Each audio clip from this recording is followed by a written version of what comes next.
നമസ്കാരം. മലയാളി വാർത്തയിലേക്ക് സ്വാഗതം.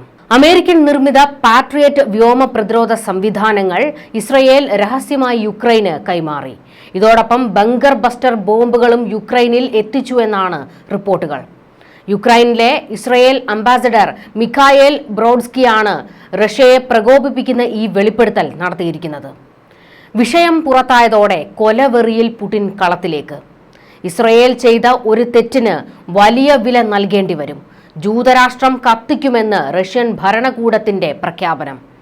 യുക്രൈൻ വിഷയത്തിൽ അമേരിക്കയോടും ഇടഞ്ഞ് ട്രംപിനോട് പോയി പണി നോക്കാൻ പറഞ്ഞ പുടിൻ ഇപ്പോൾ ഇസ്രയേലിന് മാപ്പില്ല എന്ന് പൊട്ടിത്തെറിച്ചിരിക്കുകയാണ്. ഇറാന്റെ പ്രഖ്യാപിത ശത്രുവായ ഇസ്രയേലും ഇപ്പോൾ റഷ്യയുടെ ശത്രു പട്ടികയിൽ ഇടം പിടിച്ചിരിക്കുകയാണ്. പുടിൻ കളത്തിലേക്ക് ഇറങ്ങിയതോടെ മറുപടിയുമായി ഇസ്രയേൽ രംഗത്ത് വന്നിട്ടുണ്ട്. മാനുഷിക സഹായം മാത്രമാണ് യുക്രൈന് നൽകിയത് എന്നാണ് ഇസ്രയേലിന്റെ വാദം. മൂന്നാം രാജ്യങ്ങൾ വഴി ഇസ്രയേൽ യുക്രൈനിലേക്ക് സൈനിക ഉപകരണങ്ങൾ അയക്കുന്നുണ്ടെന്ന റിപ്പോർട്ടുകളെക്കുറിച്ച് ചോദിച്ചപ്പോൾ പരസ്യമായി ചർച്ച ചെയ്യാൻ പാടില്ലാത്ത ഒരു സെൻസിറ്റീവ് വിഷയം എന്നാണ് ബ്രോഡ്സ്കി ഇതിനെ വിശേഷിപ്പിച്ചത്. അയൽ രാജ്യമായ സിറിയയിൽ നാവിക കേന്ദ്രവും വ്യോമത്താവളവും നിലനിർത്തുന്ന റഷ്യ ഇസ്രയേലിനെ പ്രകോപിപ്പിക്കുമെന്ന ആശങ്കയും ഇറാനെ മുൻനിർത്തി തിരിച്ചടിക്കുമെന്ന സംശയവും കൂടിയാണ് യുക്രൈന് ആയുധ സഹായം നൽകി റഷ്യക്കിട്ട് പണിയാൻ ഇസ്രയേലിനെ പ്രേരിപ്പിച്ചിരിക്കുന്ന ഘടകം എന്നാണ് യുദ്ധവിദഗ്ധർ വ്യക്തമാക്കുന്നത്. റഷ്യയുമായി യുദ്ധത്തിനല്ല ഞങ്ങളുടെ തീരുമാനം, എന്നാൽ യുക്രൈന് മാനുഷിക സഹായം മാത്രമാണ് നൽകിയിരിക്കുന്നത്. അതിനെ ചോദ്യം ചെയ്യാൻ ആർക്കും അവകാശമില്ല. യുക്രൈനുമായും റഷ്യയുമായും നല്ല ബന്ധം നിലനിർത്താൻ ഇസ്രയേൽ എന്നും ശ്രമിക്കുന്നുണ്ടെന്നും ജൂതരാഷ്ട്രത്തിന്റെ മറുപടി വന്നത്.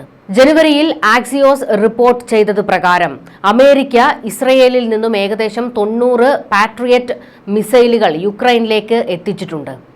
ഇസ്രയേലിൽ മുൻപ് സ്ഥാപിതമായിരുന്ന ഒരു പൂർണ്ണ പാട്രിയറ്റ് സിസ്റ്റം യുക്രൈന് ലഭിക്കുമെന്ന് ന്യൂയോർക്ക് ടൈംസ് റിപ്പോർട്ട് ചെയ്തിട്ടുണ്ട്. ടൈംസ് ഓഫ് ഇസ്രയേലിന്റെ റിപ്പോർട്ട് പ്രകാരം 2024 8 സിസ്റ്റങ്ങൾ സ്വന്തം സേവനത്തിൽ നിന്നും ഇസ്രയേൽ മാറ്റിയിട്ടുണ്ട്. പാട്രിയറ്റ് മിസൈലുകൾ യുക്രൈനിലേക്ക് മാറ്റാനുള്ള ഇസ്രയേലിന്റെ ഏതൊരു തീരുമാനവും വൻ പ്രത്യാഘാതങ്ങൾ സൃഷ്ടിക്കും എന്നാണ് റഷ്യ മുന്നറിയിപ്പ് നൽകിയിരിക്കുന്നത്. ഇത്തരം വിദേശ ആയുധ കയറ്റുമതികൾ സംഘർഷം വർദ്ധിപ്പിക്കുകയേ ഉള്ളൂവെന്നാണ് റഷ്യ ഇപ്പോൾ തിരിച്ചടിച്ചിരിക്കുന്നത്. ലക്ഷ്യങ്ങൾ തടയാൻ ലോകത്തിലെ ഏതൊക്കെ ശക്തികൾ ഒന്നിച്ചാലും അതൊന്നും നടക്കാൻ പോകുന്നില്ല എന്നും റഷ്യ വെല്ലുവിളിച്ചിരിക്കുന്നത്.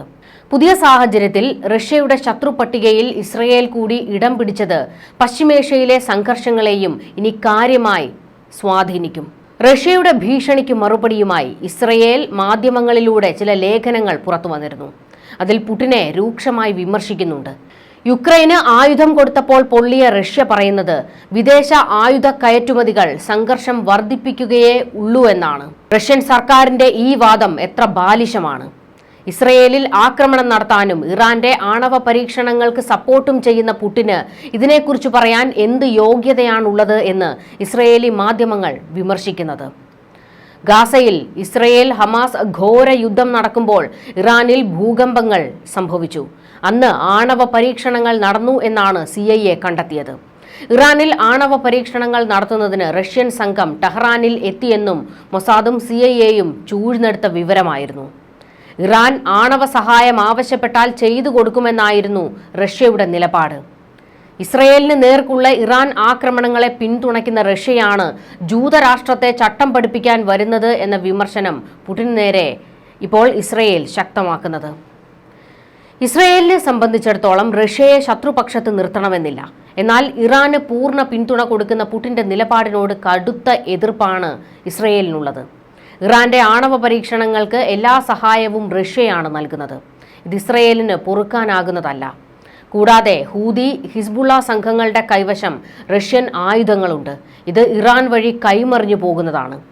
നേരിട്ടല്ലെങ്കിലും ഇസ്രയേലിന് ഭീഷണിയായി മാറിക്കൊണ്ടിരിക്കുകയാണ് റഷ്യ. ഈ റഷ്യക്കിട്ട് പണിയാൻ ഒരവസരം നോക്കിയിരുന്ന ഇസ്രയേൽ യുക്രൈന് ആയുധ സഹായം നൽകി റഷ്യയ്ക്ക് തിരിച്ചടി കൊടുക്കുന്നു. എന്നാൽ ഇപ്പോൾ ഇസ്രയേൽ റഷ്യ നേർക്കുനേർ വാക്പോരിലേക്ക് കാര്യങ്ങൾ എത്തി നിൽക്കുകയാണ്. അത് യുദ്ധത്തിൽ കലാശിക്കുമോ എന്ന ഭീതിയിലാണ് ലോകരാജ്യങ്ങൾ. റഷ്യ യുക്രൈൻ യുദ്ധം ഘോര യുദ്ധമായി കലാശിക്കുകയാണ്.